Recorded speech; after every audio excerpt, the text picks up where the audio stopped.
सदस्य और श्रोतागण, एक्चुअली ये आपको पता है, आप सभी आरएसवीएस के लोगों को मालूम है कि हम हर साल राष्ट्रीय समग्र विकास का स्थापना दिवस मनाते हैं।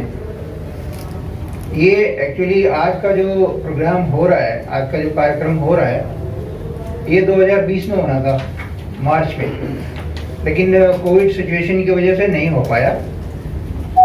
मार्च से फिर मई में शिफ्ट हुआ, लेकिन मई में भी नहीं हुआ, लॉकडाउन के चलते ये हो ही नहीं पाया।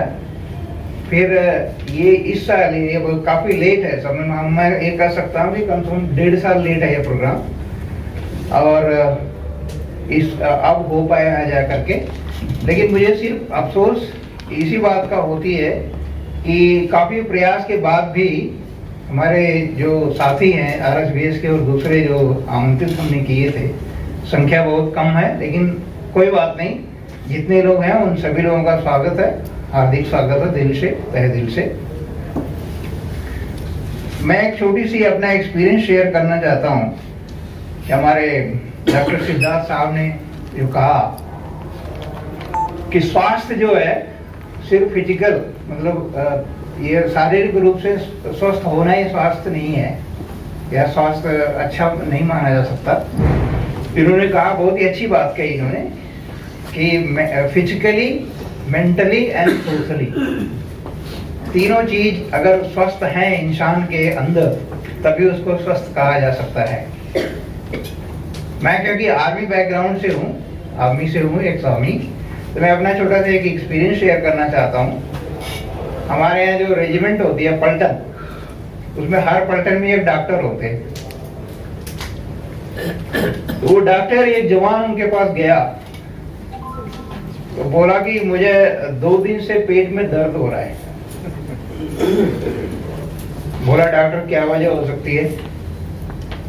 उस जवान ने कहा कि जो कुक हाउस में जो भोजनालय में खाना मिल रहा है, उसमें दाल और चावल थोड़ी कच्ची है, इसलिए मेरे पेट में दर्द है। क्या होती है उनकी बात कि जब इंसान के लिए खाना और के साथ में एक्सरसाइज, या फिजिकल या मेंटल एक्सरसाइज या सोशल एक्सरसाइज, तीनों जरूरी है। उस जवान ने क्या किया, 2 दिन से कुछ किया ही नहीं है। बोला, जब तुम दौड़ ही नहीं रहे हो, फिजिकल एक्सरसाइज नहीं कर रहे हो, कहीं जा नहीं रहे हो, तो खाना डाइजेस्ट कहाँ होगा? खाना डाइजेस्ट कर ही नहीं पाए। इसलिए अगले 3 दिन तक सिर्फ 2 ही मील मिलेगा तुम्हें, और डबल ड्रिल। नॉर्मल जवान अगर आधा घंटा करते हैं तो आप 1 घंटा करेंगे। तो इसलिए तो जहां तक हेल्थ की बात है, बहुत सारे डाटा हमारे हीरालाल साहब ने भी आप लोगों को दिखाया, बताया, नोट करके भी सुनाया आपके सामने। तो इसमें मैं नहीं जाऊंगा डिटेल, हमारे बहुत सारे अतिथि महोदय जो बहुत जानकार हैं उसके बारे में जानकारी देंगे। तो मुझे एक बात याद आई कि हमारे जो संत रविदास, जो बहुत महान संत हुए हैं, उन्होंने कहा था, ऐसा चाहूं राज में, ऐसा चाहूं राज में, जहां मिले सबन को अन्न, छोट बड़े सब सम बसे, रविदास रहे प्रसन्न, रविदास रहे प्रसन्न। तो जहां ये अन्न की बात करा है उन्होंने, अन्न अपने में बहुत सारी चीजों को समाहित करके रखा हुआ है। अन्न का मतलब है एक इंसान जब उसको खाना मिलेगा तभी तो आगे बढ़ेगा, उसकी ग्रोथ होगी। खाने के साथ में और बहुत सारे जो भी चीजें जुड़ी हुई हैं, जैसे वातावरण है, पीने का पानी है, रहने की जगह साफ सुथरी है, और हर परिवार उतना ही उसके परिवार में सदस्य हों जितने को अन्न दे सके, मतलब जितने को पाल सके। उसके साथ ही स्वास्थ्य सेवाएं भी जुड़ी हुई हैं। अन्न का मतलब हर सदस्य को, जो भी हमारे देश के छोटे निचले से निचले तबके तक। एक बहुत अच्छा सेंटेंस उन्होंने डॉक्टर मेघा ने कहा था, रीच टू द अनरीच्ड। जहां तक अभी तक हम नहीं पहुंच सकी हैं चीजें, ना स्वास्थ्य सेवाएं पहुंच सकी हैं, ना उनको प्रॉपर फूड और शेल्टर मिल चुका है, वहां तक पहुंचने की जरूरत है।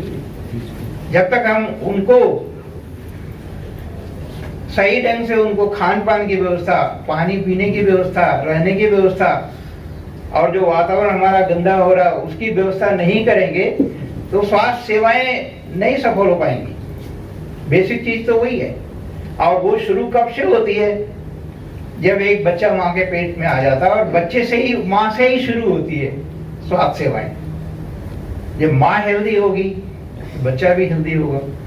और जब बच्चा जैसे ही जमीन पर, धरती पर आता है तो फिर उसकी अपनी जरूरतें शुरू हो जाती हैं। जो शारीरिक जरूरतें हैं, मानसिक जरूरतें हैं, स्वास्थ्य सेवाएं हैं, ये सारी शुरू हो जाती हैं, जुड़ी हैं। इसलिए मैं ये सोचता हूँ कि स्वास्थ्य सेवाएं जो हो रही हैं, जो हमारे समाज के इस प्रोफेशन में है, लोग डॉक्टर प्रोफेशन में है, बहुत अच्छा काम कर रहे हैं, अपनी तरफ से पूरा प्रयास कर रहे हैं, लेकिन कहाँ तक? उसकी लिमिट है।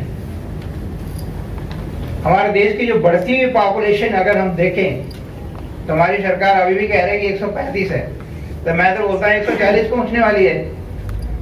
हमेशा 5 करोड़ छोड़ देते हैं, उनको 5 करोड़ छोड़ देते हैं, छोड़ के बताते हैं। अब मुझे लगता है कि 138 करोड़ प्लस आबादी हो गई है।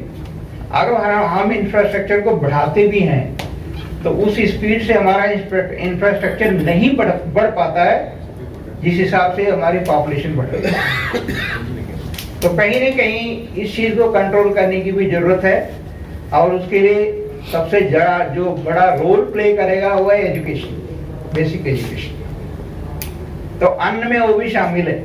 जो संत रविदास ने अन्न की बात कही है, अन्न में वो शिक्षा भी शामिल है कि आदमी को शिक्षित भी होना चाहिए। जब शिक्षित होगा तभी तो अपने सभी परिवार के, सब दूसरे लोगों के उसका ध्यान रखेगा, उसको उनकी स्वास्थ्य सेवाओं का ध्यान रखेगा, उनके अपनी खुद का स्वास्थ्य का ध्यान रखेगा। तो कई बार हमारे परिवार में एक्चुअली जो हमारे सरकार को बेसिकली जो इंफ्रास्ट्रक्चर डेवलप करना चाहिए, जो करना चाहिए वो नहीं करती है। बट हमारा जो चुनाव का समय आता है वो मुद्दे को कहीं और भटकाया जाता है। जो बेसिक हमारे रिक्वायरमेंट है, जरूरतें हैं, उस पर ना फोकस करके वो हम कहीं और फोकस करते हैं ताकि 5 साल के लिए कैसे भी हम आ जाएं, और बाकी अपना जो पॉलिटिकल एजेंडा है, अपने पार्टी का एजेंडा है, उसको करते रहे 5 साल। जब 5 साल बीतने वाला हो, अगले इलेक्शन आने वाला हो, तो उस समय कुछ एक चीजों को ऐसे लाएंगे और जनता, आम जनता, जो कम पढ़ी लिखी जनता, उसको ऐसा घुमाएंगे कि भाई वोट हम ही सबसे ज्यादा काम किए हैं, हम ही को वोट दो। इसलिए मैं एक शेर और याद आ रहा है मुझे गालिब का, उम्र भर गालिब यही भूल करता रहा, उम्र भर गालिब यही भूल करता रहा, धूल चेहरे पे थी और आईना साफ करता रहा।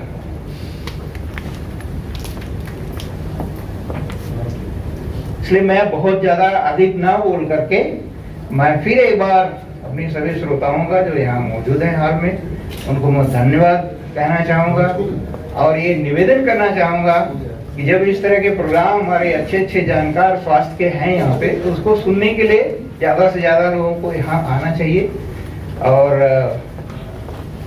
ज्यादा न करके कहते हुए, समय का ध्यान रखते हुए मैं अपनी बात को यही समाप्त करता हूँ। धन्यवाद।